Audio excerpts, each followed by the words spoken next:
नमस्कार साथियों, जय श्री कृष्ण। आप लोगों के बीच में आया हूं एक महत्वपूर्ण विषय लेकर। विषय ये है कि आज हमारे इस भौतिक जगत में प्रत्येक मनुष्य सोचता है कि आखिर पूर्ण आनंद क्या है, पूर्ण सत्य क्या है। और उस विषय को लेकर के मैं आपके मध्य आया हूं। तो सत्य क्या है? पहला प्रश्न, सत्य दो प्रकार का हो सकता है। हमारा उपनिषद, हमारा साहित्य सत्य के बारे में जो दो शब्द कहता है, एक सत्य सापेक्ष है, दूसरा सत्य निरपेक्ष है। सत्य सापेक्ष क्या है? सत्य प्रत्येक व्यक्ति का अपना हो सकता है। जैसे कि एक समय में ही अमेरिका में रात हो सकती है और ठीक उसी समय ही भारत में दिन हो सकता है। दोनों का अपना ही सत्य है। इस सत्य को हम सापेक्ष सत्य कहते हैं। और दूसरा जो सत्य है वो है निरपेक्ष सत्य, जिसे वैदिक साहित्य में उपनिषदों में ऋत कहा गया है। ऋत से तात्पर्य है कि जो किसी भी परिस्थिति में बदलने वाला सत्य ना हो, जो सभी के लिए एक जैसा सत्य हो, निरपेक्ष हो। जैसे कि सूर्य का अस्तित्व है, वह सत्य है। वह अमेरिका वालों को भी पता है कि सूर्य है और भारत वालों को भी पता है सूर्य है। सांस मैं ले रहा हूं, ये ऋत है। जो भी प्राणी होगा वो सांस लेगा, ये शाश्वत सत्य है। सत्य की ये परिभाषा हमें उपनिषदों में मिलती है और हम अपने अपने सत्य बना लेते हैं। धर्म मूल सत्य को स्वीकार करता है। धर्म क्या है? धर्म धार्यति इति धर्म, धर्म को धारण किया जाता है। धारण से तात्पर्य क्या है? आग का धर्म जलाना है, पानी का धर्म गीला करना है। धर्म का एक शाब्दिक अर्थ कर्तव्य भी लिया जाता है। मैं यदि अपने जिस समय में हूं, मेरी जो कर्तव्य है, मैं यदि उनको पूर्ण कर रहा हूं तो मैं उसे धर्म कह सकता हूं। धर्म कभी हिंदू या मुस्लिम नहीं हो सकता, धर्म बौद्ध या सिख ईसाई नहीं हो सकता। धर्म धर्म ही होता है। मानव का धर्म क्या है? करुणा, दया, प्रेम, सहयोग, यह धर्म मानव का है। यदि मानव इन धर्म अपने इन कर्तव्यों से विमुख होता है तो वह स्वतः ही धर्म से विमुख हो जाता है। धर्म को धारण करना अपने कर्तव्यों का निर्वहन करना है। एक विद्यार्थी है, उसका धर्म, उसका कर्तव्य है अच्छे से शिक्षा ग्रहण करना और उस शिक्षा को समाज के लिए उपयोगी बनाना। एक शिक्षक का कर्तव्य है छात्रों को भली भांति से शिक्षित करना। वास्तविक में जो धर्म से चलता है, अपने धर्म पर अडिग रहता है, वही मनुष्य इस जीवन में असीम ऊंचाइयों को प्राप्त कर पाता है। अगर आप धर्म से विमुख होते हैं तो आप समझिए कि आप पथ से भ्रष्ट हो गए हैं और आप पतित हो जाएंगे, आप नीचे निम्न पायदानों पर चले जाएंगे।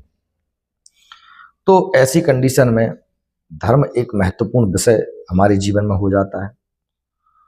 और सत्य की जो ऋत हम जिसे कह सकते हैं, जो निरपेक्ष सत्य है, उसकी पहली किरण आपके जीवन में तभी प्रकट होगी जब आप धर्म को धारण करते हैं। धर्म को संप्रदाय, धर्म को उपासना पद्धतियों से जोड़ना पूर्णतः निरर्थक है और ऐसा हमें बिल्कुल नहीं करना चाहिए। धर्म शाश्वत है, धर्म नित्य है। धर्म हर व्यक्ति, हर वस्तु, हर जड़ और चेतन में निहित है। वो जो अपने धर्म को समझता है वह परमात्मा को समझ लेता है। कृष्ण भी कह रहे हैं गीता में, कर्मण्यवाधिकारस्ते मां फलेषु कदाचन। आप अपने धर्म में, आप अपने कर्तव्य में निरंतर रत रहिए, करते रहिए कर्म को। परिणामों से चिंतित ना हो, सुख और दुख से चिंतित ना हो, लाभ हानि, जय पराजय, ये सब परिस्थितियों के अनुकूल चलते हैं, आते हैं, जाते हैं। अगर रात ना होगी तो हम सुबह की कल्पना नहीं कर सकते। रात होने पर ही सुबह का आनंद आता है।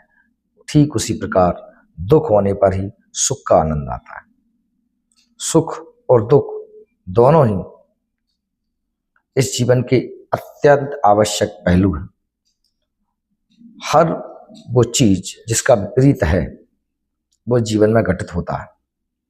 सदैव एक जैसी परिस्थितियां, एक जैसे क्षण इस जीवन में निश्चित नहीं होते हैं, और ये जीवन में यदि निश्चितता आ जाए, एक रास्ता आ जाए, तो जीवन का जो रस है वो समाप्त हो जाएगा। अगर पूरी दुनिया को एक ही रंग में रंग दिया जाए, दुनिया बड़ी भद्दी लगेगी।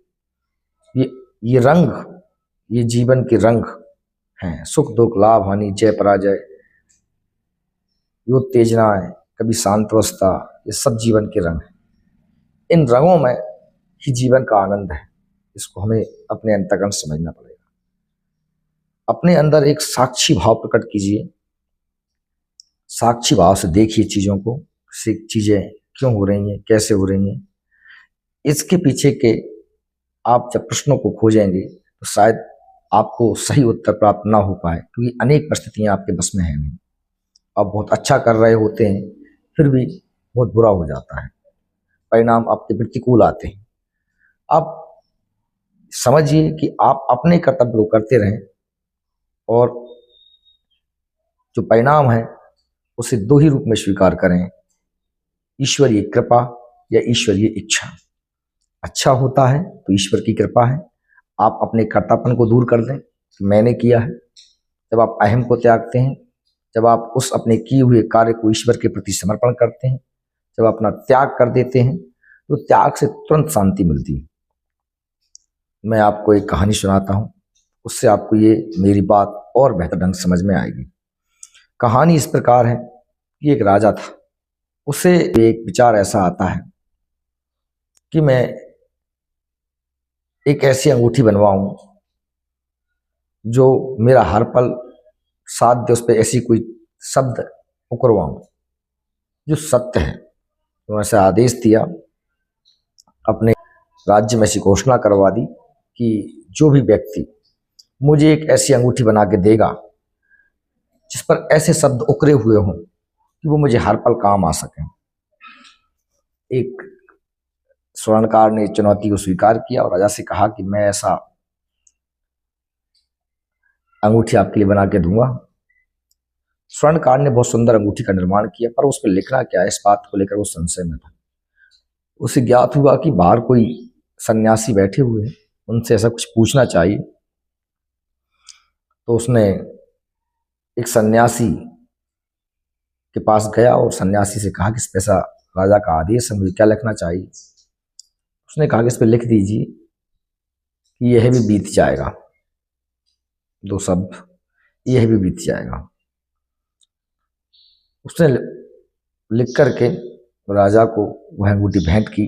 राजा ने पढ़ा, राजा ने उससे पूछा ये क्या है, तो उसने कहा कि समय आएगा तब यह आपको समझ में आ जाएगी।